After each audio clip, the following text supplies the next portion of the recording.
WhatsApp passou de um aplicativo de conversa instantânea para uma poderosa ferramenta de trabalho para o varejo físico, assumindo um papel essencial em performance de vendas. Confira como estruturar uma estratégia de alto nível e resultados reais de varejistas que adotam essa prática. Para falar sobre o poder da venda ativa via WhatsApp no varejo omnicanal, nós convidamos ele, que é sócio-diretor da Dito, professor de pós-graduação nas instituições PUC Minas e UNA, graduado em comunicação com pós-graduação em gestão estratégica e mestrado de ciências sociais, palestrante recorrente em diversos eventos, inclusive aqui do E-Commerce Brasil. Pedro Ivo Martins, sócio-diretor da Dito. Pedro, seja muito bem-vindo de novo aqui no nosso palco. A palavra é sua. Boa palestra. Muito obrigado novamente ao E-Commerce Brasil e a todos que estão nos assistindo aqui hoje. Prazer novamente estar aqui e vou falar sobre um assunto, né, que eu acho que interessa a todos: a venda ativa via WhatsApp no varejo. Eu quero tratar esse assunto, gente, por 3 pilares. Primeiro eu quero trazer aqui, vocês vão ver que vai ser um talk bem prático, né? Acho que é isso que interessa. Eu quero primeiro trazer uma visão de como projetar resultados influenciados por esse canal de venda ativa via WhatsApp. Logo em seguida, eu quero falar sobre quais indicadores precisam ser acompanhados para garantir o sucesso dessa estratégia. E, por fim, eu quero dar algumas dicas também bem práticas sobre como abordar o consumidor sem ser invasivo e gerando engajamento, que é o que a gente busca como estratégia como essa. Primeiro, para a gente começar, como é que eu projeto resultados dessa estratégia? Lembrando que a gente está falando aqui, pessoal, de uma estratégia de WhatsApp ativo, ou seja, eu vou utilizar a carteira de clientes da marca para poder fazer um contato ativo com essas pessoas. Então, existe uma calculadora básica aqui que depende de 4 variáveis. A primeira é o número de vendedores que eu tenho na marca, seja no e-commerce, seja nas lojas físicas. A gente pode utilizar aí vendedores dos 2 lados. O segundo, o número de contatos feitos no período, a taxa de conversão e o ticket médio.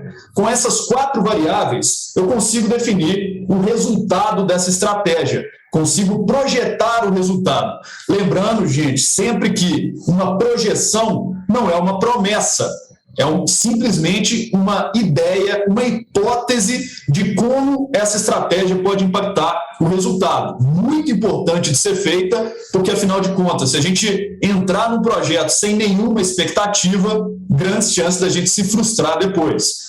Então, para trazer um pouco mais de números aqui, para essa equação que tem 4 variáveis e um resultado. Vamos supor que essa marca tenha 100 vendedores, cada um vai fazer 30 contatos por dia, numa taxa de conversão de 5%, com um ticket médio de R$200. Qual que é o resultado aqui? 1 vezes o outro, vezes 200, que é o ticket médio, eu tenho um resultado projetado de R$30 mil influenciados por esse canal de WhatsApp ativo. São 4 variáveis, multiplico cada uma e tenho um resultado. Uma equação bem fácil, acredito que todo mundo possa fazer aí de acordo com os seus dados. E aí eu quero passar um pouco mais agora de benchmark, porque se vocês já fazem isso, ótimo, vocês têm uma referência interna e conseguem entender qual seria o resultado projetado disso, caso vocês mexam em alguma dessas variáveis. E agora, para quem não faz essa estratégia, de onde que a gente vai tirar os números? O número de vendedores vocês já têm, vocês já sabem quantos vendedores vocês têm. O ticket médio da mesma forma. Então, as 2 variáveis que eu quero trazer benchmark de mercado aqui é o número de contatos e a taxa de conversão. Só para lembrar, esse benchmark ele vem de quase 200 marcas de varejo que utilizam essa estratégia e hoje são atendidas pela Dito. Então, eu tenho uma boa gama aqui, um bom universo para trazer benchmark para vocês.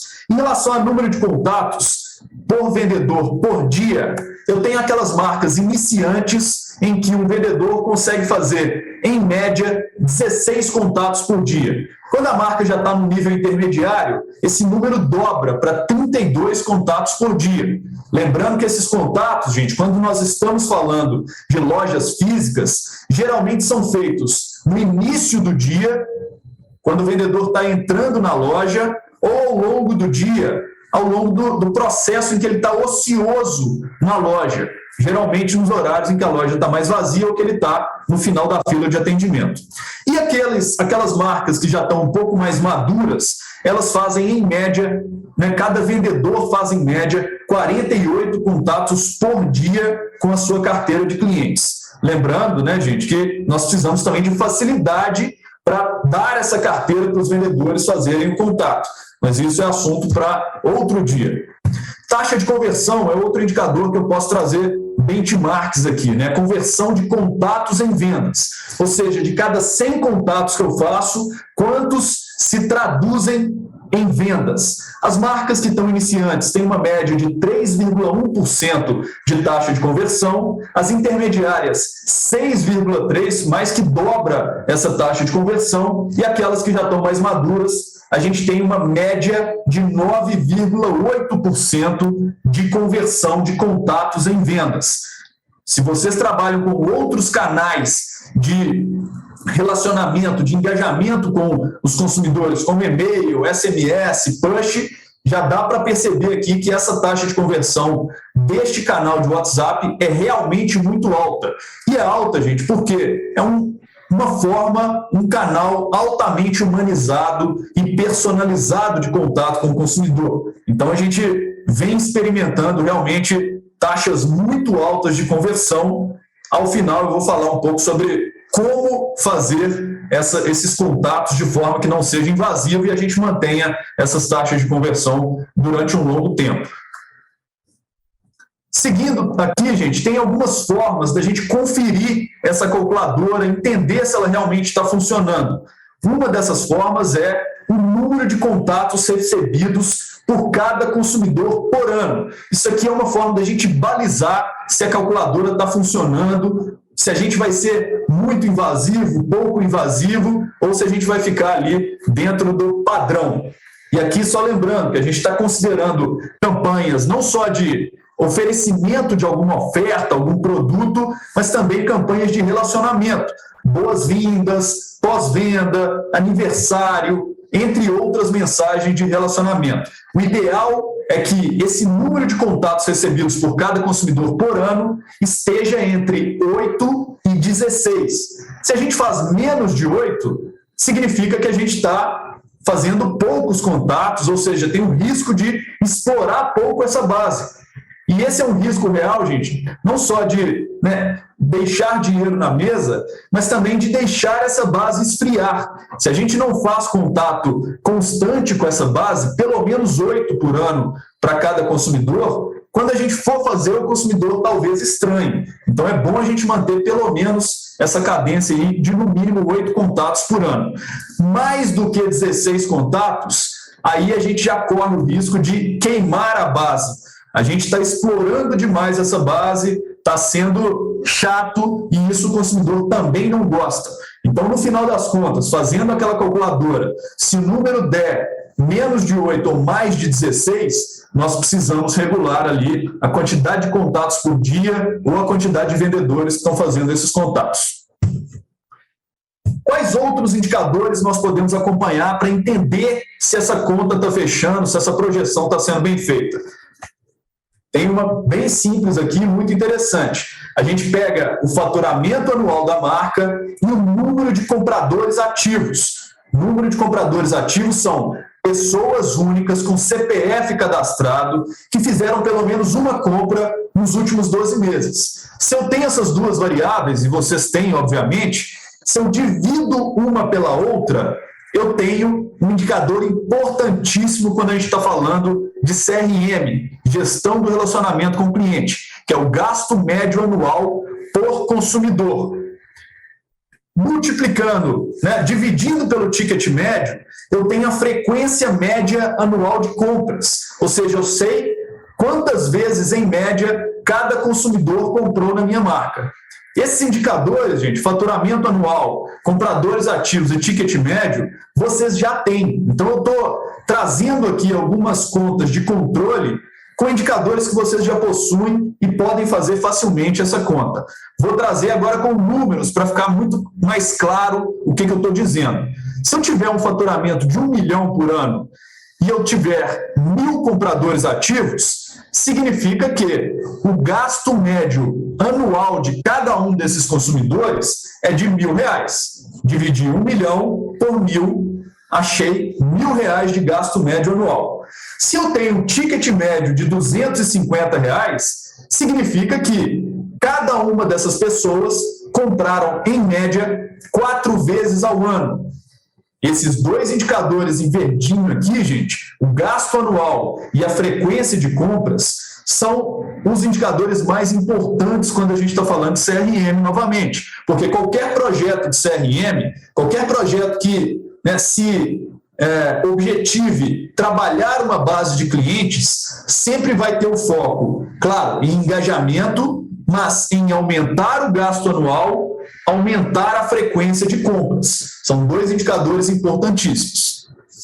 E aí algumas dicas ao final de como abordar esse consumidor, né? Porque eu acho que esse é um canal novo, os consumidores estão se acostumando a receber contato dos seus vendedores, quanto mais humanizado, melhor, mas é preciso tomar muito cuidado.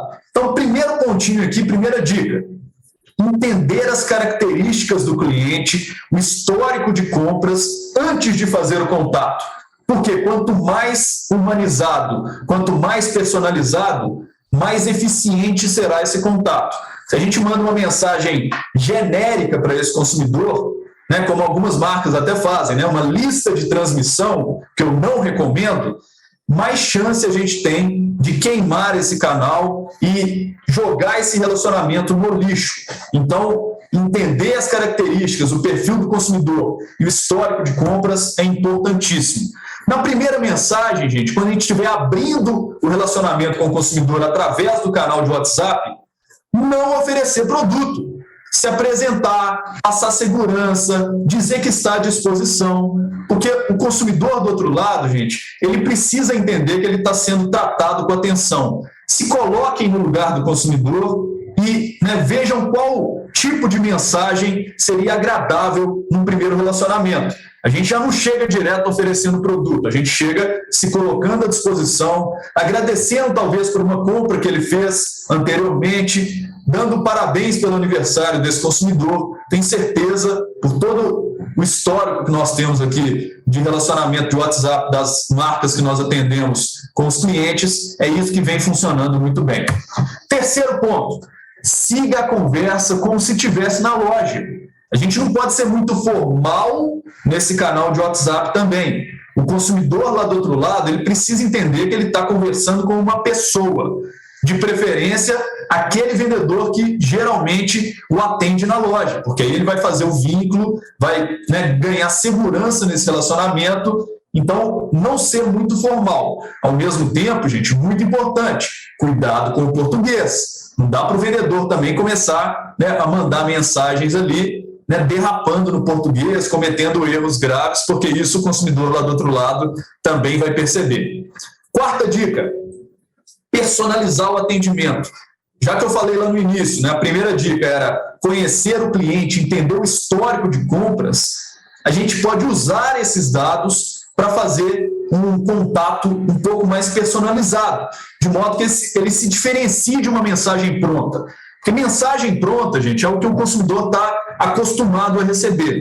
Quanto mais a gente coloca ali elementos de personalização, no mínimo chamar o consumidor pelo nome, no mínimo o vendedor se apresentar, dizer de qual loja ele é, falar de algum produto que aquele cliente já comprou, o tamanho, a cor, a categoria, algumas características desse histórico de compras, melhor, mais eficiente será esse canal. Quinta e penúltima dica, conversar com o cliente. Terminar a frase com perguntas para incentivar essa interação. Quanto mais a gente consegue incentivar a interação, melhor, mais engajamento a gente vai ter do outro lado. Então, ao invés de simplesmente mandar uma mensagem ou mandar uma foto de um produto, terminar uma frase ali com uma pergunta. Gostou desse produto? É esse o seu tamanho? Você gosta dessa cor? Você acha que isso vai combinar no seu look, se for uma marca de moda, obviamente? Sexta e última dica, não deixar o cliente esperando. É a mesma coisa que acontece em loja, gente. Se o cliente entra e não é atendido por um vendedor, ele acaba saindo. A mesma coisa funciona no WhatsApp. Se ele responde, se ele quer interagir e lá do outro lado não tem um vendedor para interagir com ele, ou esse vendedor vai demorar 1 hora para respondê-lo, ele vai tratar de outra coisa, ele não vai ficar ali esperando. Então, organize o seu tempo, vendedor, para poder fazer o contato, mas também para responder. E aí, ao final, gente, eu queria só passar um case muito legal aqui que aconteceu em uma das marcas que a gente atende, que é a Track and Field, né, que tem todas as lojas hoje plugadas nessa estratégia de venda ativa via WhatsApp, e ao longo da pandemia começou a usar essa estratégia de maneira muito ativa, e isso gerou uma história muito legal que eu quero passar aqui agora para vocês.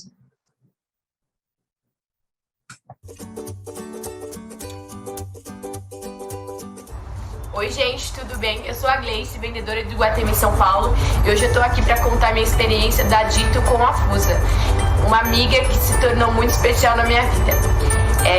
Eu mandei uma mensagem avisando de promoções da loja e ela me respondeu com um ar de tristeza que ela não poderia estar indo ao shopping. E eu comecei a desenvolver um relacionamento com ela de preocupação, de ajuda, com dúvidas, com tudo. E isso se tornou muito forte ao decorrer do tempo. Foram 5 meses que ela ficou de isolamento no interior e a gente sempre mantendo contato, eu ajudando ela com presentes nessas datas decorrentes desse tempo. E ela se sentia muito confiante em me perguntar as coisas, e a gente conversava, mesmo fora de horário de expediente, a gente teve um relacionamento muito gostoso. E na semana passada, eu estava na loja e ela não me avisou, ela retomou para São Paulo e foi me conhecer pessoalmente. Ali foi a sensação, foi a melhor sensação que eu já tive em todos esses últimos tempos no varejo. Porque assim, o reconhecimento e o carinho dela de me conhecer pessoalmente na loja foi incrível, foi uma sensação muito prazerosa. E então, eu deixo aqui o meu depoimento de como é importante a fidelização, a preocupação com o nosso cliente e que, assim, do mesmo jeito que eu me senti eu senti o carinho dela comigo, eu tenho certeza que eu consegui passar o meu carinho e a minha preocupação para ela nesses últimos 5 meses. Então é isso, um beijo, boas vendas a todas e carinho e preocupação faz muita diferença com nossos clientes. Um beijo.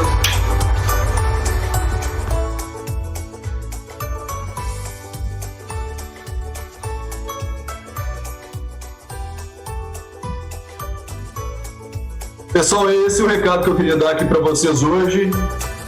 Quem quiser conhecer um pouco mais dessas estratégias e ir um pouco mais a fundo nessa projeção de resultados, pode me mandar uma mensagem, meus contatos estão aqui e eu também posso disponibilizar para vocês a calculadora completa, né, uma planilha bem legal para vocês fazerem as projeções, utilizarem essas contas que eu coloquei aqui com indicadores que vocês já têm ou utilizando o benchmark que eu trouxe para vocês embarcarem nessa estratégia, testarem isso com projeções bem feitas para que vocês consigam vender mais. Obrigado novamente, prazer sempre estar aqui nos eventos do E-Commerce Brasil, pessoal. Tchau, tchau. Pedro, o prazer foi todo nosso, volte sempre. Aliás, as portas estão sempre abertas para você, ainda mais trazendo conteúdos tão relevantes para o mercado. Muito obrigada.